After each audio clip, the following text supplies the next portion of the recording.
오늘 우리에게 주시는 하나님의 말씀은 골로새서 4장 1절에서 9절 말씀입니다. 상전들아, 의와 공평을 종들에게 베풀지니 너희에게도 하늘의 상전이 계심을 알지어다. 기도를 계속하고 기도에 감사함으로 깨어있으라. 또한 우리를 위하여 기도하되 하나님이 전도할 문을 우리에게 열어주사 그리스도의 비밀을 말하게 하시기를 구하라. 내가 이 일 때문에 매임을 당하였노라. 그리하면 내가 마땅히 할 말로써 이 비밀을 나타내리라. 외인에게 대해서는 지혜로 행하여 세월을 아끼라. 너희 말을 항상 은혜 가운데서 소금으로 맛을 냄과 같이 하라. 그리하면 각 사람에게 마땅히 대답할 것을 알리라. 두기고가 내 사정을 다 너희에게 알려주리니 그는 사랑받는 형제요 신실한 일꾼이요 주 안에서 함께 종이 된 자니라. 내가 그를 특별히 너희에게 보내는 것은 너희로 우리 사정을 알게 하고 너희 마음을 위로하게 하려 함이라. 신실하고 사랑을 받는 형제 오네시모를 함께 보내노니 그는 너희에게서 온 사람이라. 그들이 여기 일을 다 너희에게 알려주리라.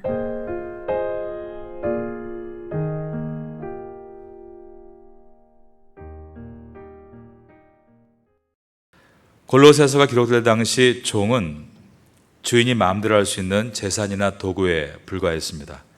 그런데 사도 바울은 이런 사회 통념을 깨뜨리면서 상전이 종들에게 의와 공평을 베풀어야 한다라고 말을 합니다. 오늘 본문의 첫 절인 골로새서 4장 1절을 보겠습니다. 상전들아, 의와 공평을 종들에게 베풀지니 너희에게도 하늘에 상전이 계심을 알지어다. 상전들에게 이것을 적용한 것은 그들이 주인이 아니라 하나님을 대신하는 대리자일 뿐임을 보여주기 위해서입니다. 종에게 의와 공평을 베풀라는 것은 의로우신 하나님을 본받아 종들을 동등하게 대해주라는 의미입니다. 사도 바울은 상전들에게 너희에게도 하늘의 상전이 계심을 알지어다 라고 말하므로 상전이나 종이나 모두가 하나님을 상전으로 모시고 있는 하나님의 종들인 것을 기억해야 한다라고 했습니다. 여러분은 공동체에서 어떤 포지션을 갖고 계십니까? 가정에서 또 직장에서 여러분의 공동체 안에서 어떠한 임무를 맡고 계십니까? 그 모든 것을 하나님이 주관하신다라는 것을 우리가 기억해야 합니다. 왜냐하면 하나님께서 계획하시고 우리에게 주신 일들이기 때문입니다. 우리가 남편 노릇하는 것도 아내 노릇하는 것도 상전 노릇하는 것도 힘들 때가 많습니다. 그럴 때 이 모든 것을 주관하고 계신 하나님을 우리가 생각할 때 그분의 주권을 생각하며 그분이 나에게 이 포지션을 주셨다는 것을 인정할 때부터 우리는 이 문제를 풀어갈 수 있습니다. 그 방법은 그 주권자이신 주님께 기도하는 것입니다. 2절을 보겠습니다. 기도를 계속하고 기도에 감사함으로 깨어 있으라. 기도를 계속하라는 뜻은 포기하지 말라는 뜻입니다. 그리고 끈질기게 기도하라는 뜻입니다. 그리고 말 그대로 계속하라, 즉 지속적으로 해야 한다는 뜻입니다. 기독교에서는 기도를 매우 중요하게 강조합니다. 왜냐하면 교회의 머리가 되시는 예수님께서 기도를 강조하셨고 그 기도의 본을 친히 보여주셨기 때문입니다. 예수님은 새벽마다 기도하셨고 저녁 때는 한적한 곳에 홀로 기도하러 가셨습니다. 심지어 십자가에 달리시기 전날 밤에도 겟세마네 동산에 오르셔서 늘 기도하시던 어느 한적한 곳에서 늦은 밤까지 기도하셨습니다.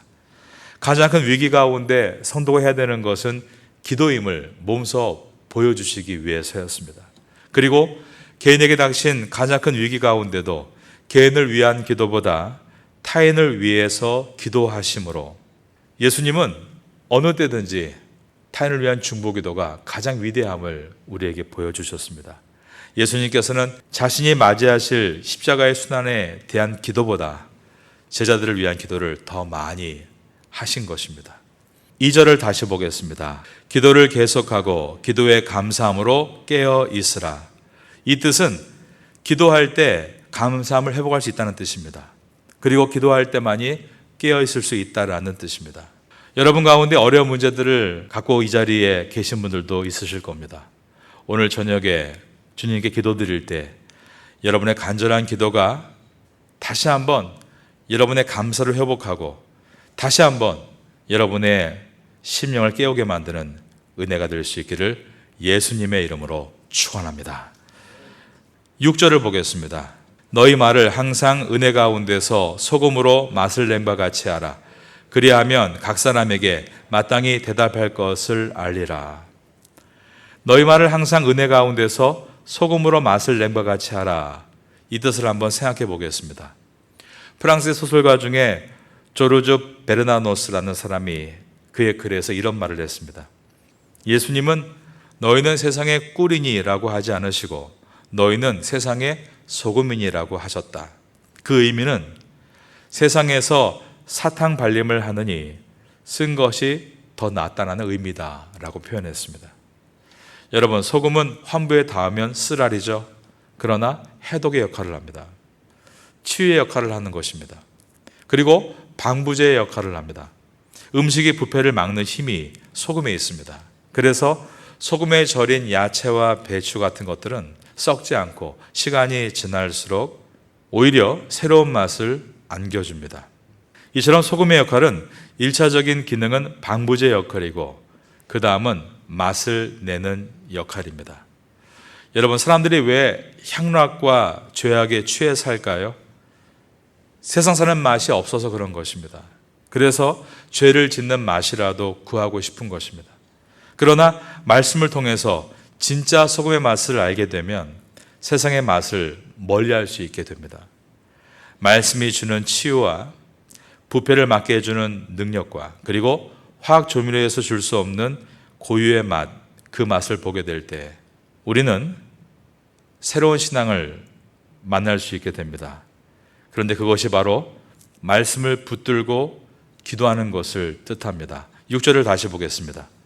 너희 말을 항상 은혜 가운데서 소금으로 맛을 낸 바 같이 하라. 그리하면 각 사람에게 마땅히 대답할 것을 알리라.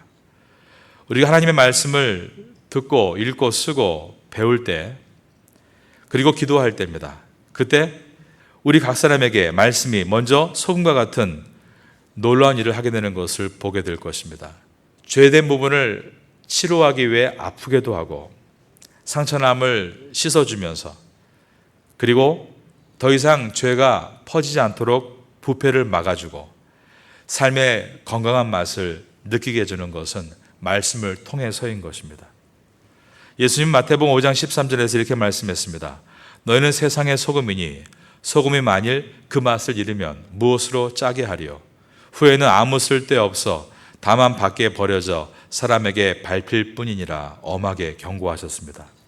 소금이 맛을 잃었다는 것은 타락을 뜻합니다. 말씀을 듣고 말씀에 우리의 삶을 맞춰 나가는 경건이 있는가 하면 그 말씀을 저버리고 세상을 따라가는 타락도 있는 것입니다. 자기의 본분을 망각하고 사는 것을 뜻합니다.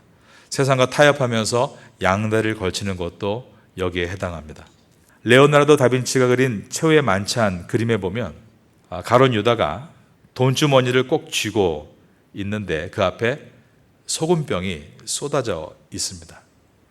빛과 소금대라는 주님의 명령을 잊어버리고 세상의 욕심에 취해버린 유다의 모습을 소금이 쏟아져 버린 것으로 묘사한 것입니다. 주님은 우리에게 빛과 소금이 되라고 하셨습니다.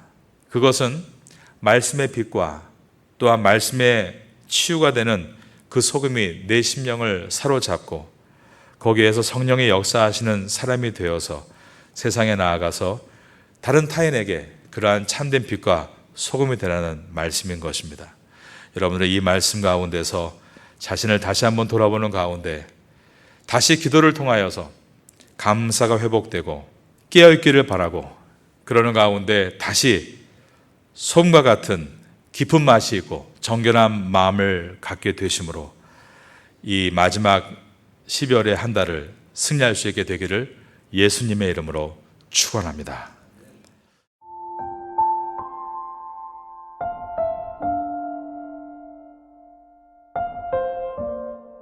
지금은 함께 기도하는 시간입니다. 12월의 기도 제목은 첫째, 12월 13일 촌부리 농아인 학교 방문을 위해. 둘째, 12월 24일 태국 예배부 크리스마스 전도 집회를 위해. 셋째, 12월 30일 한동대학교 선교팀의 반증자의 고아원 선교를 위해. 넷째, 12월 31일 한동대학교 선교팀의 장애인 가족 초청 공연을 위해. 말씀을 붙잡고 기도하는 귀한 시간 되시기를 소망합니다.